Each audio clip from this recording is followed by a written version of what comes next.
சூரியன் உதிப்பது என்பது ஒரு அற்புதமான காட்சி. இந்த காட்சியினை நாம் சித்திரங்களிலும் ஏனைய திரைப்படங்களிலும் செயற்கையாக நாம் கண்டும் இன்புற்றும் இருக்கின்றோம். கடற்கரையை அண்டிய கரையோர பிரதேசத்தில் வாழுகின்ற மக்கள் எத்தனையோ பேர் இருக்கிறார்கள். அவர்கள் கூட இன்னும் சூரிய உதயத்தை நேரடியாக தரிசிக்க மாட்டார்கள்.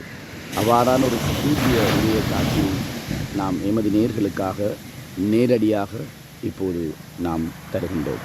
இதோ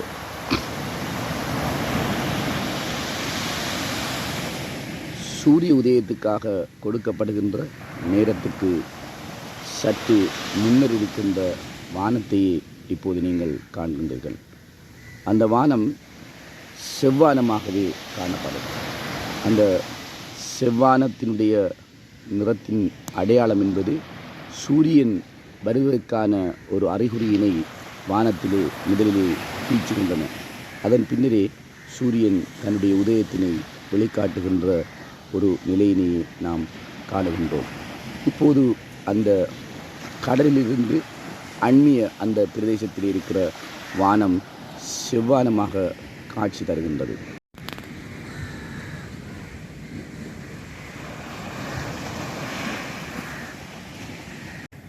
ஆம், இப்போது உதித்த சூரியன் மீண்டும் தன்னுடைய கடல் மட்டத்திலிருந்து மேலே எழும்புகின்றான். இப்போது காணுகின்ற மிக அற்புதமான அரியதொரு காட்சி. ஆயினும் அந்த சூரியனை இடைக்கிடையே அந்த மேகக்கூட்டங்கள் மறைந்துள்ளன. அவைகளை தாண்டி இன்னும் சற்று நேரத்தில்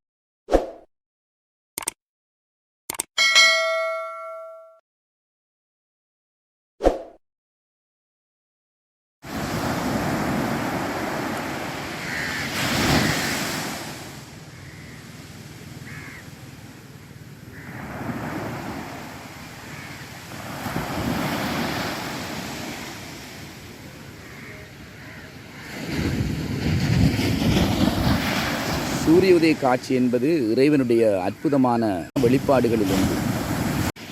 நாம் இந்த சூரிய உதயத்தின் இந்த காட்சியினை எமது நேயர்களுக்கு தருவதற்காக பல நாட்கள் முயற்சியது இன்றுதான் முழுமையான ஒரு காட்சியை உங்களுக்கு தர முடிந்திருக்கின்றது. காரணம், சூரியன் உதிக்கின்ற போது அந்த சூரியனை அதனை சுற்றியுள்ள மேகங்கள் மறைக்கின்ற அந்த பொழுதுகளைத்தான் நாம் பல நாட்களாக கொண்டிருக்கின்றோம்.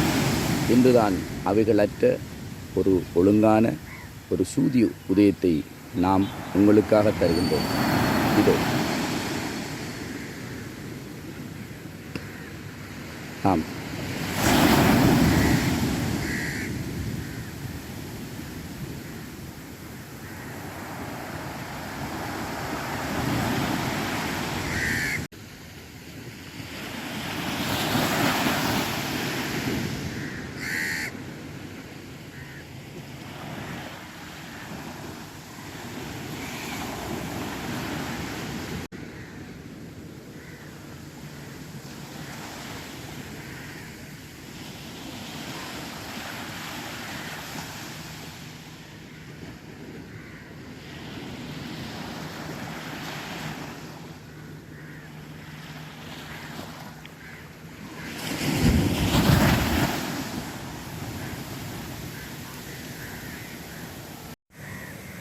இருள் சூழ்ந்திருந்த அந்த நிலையிலிருந்து வானத்தின் மேற்பகுதிகளெல்லாம் இப்போது இவ்வாறான நிறத்தை அடையாளம் காட்டுகின்றன. இந்த நிறம் மேல் நோக்கி வந்து வானம் வெளிரென்ற நிறத்தை காட்டுகிறதென்றால் சூரியன் தன்னுடைய உதிப்பினை ஆரம்பித்து விட்டான் என்ற அர்த்தம்.